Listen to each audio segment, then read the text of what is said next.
ছোৱালীগিলে কইছি, মেয়েদের কইছি, কিন্তু ভালোবাসা করতে গেলে জানতে লাগবে, আর ভালোবাসা রাখতে গেলে তাকে রাখানি লাগবে।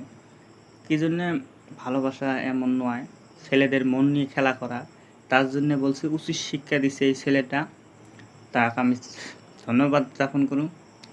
ভালোবাসু মারধর করার জন্যে মেয়েদের বারবার রিকোয়েস্ট করছি, কিন্তু এমন জিন্দিগি হয় না, আর হওয়া লাগেই না, নাহলে এরকম হাল হবে সবটা মেয়েদের। আমি বলছি সবটা মেয়েদের এইরকম হাল হবে। ভালোবাসা বস্তু এমন নয় যাকে তাকে ভালোবাসলাম আর ভুলে গেলাম, কিন্তু পরবর্তী এইরকম নেক্সটে কোনো ছেলে বা মেয়েদের নিয়ে এইরকম ঠাট্টা ন করবি। একটা কথা কই দিছু, মেয়েদের গেলে হুঁশিয়ার করে থাকবি। মেয়েদের গেলে ভণ্ডামি ছোটাম ভণ্ডামি করে আইছে না,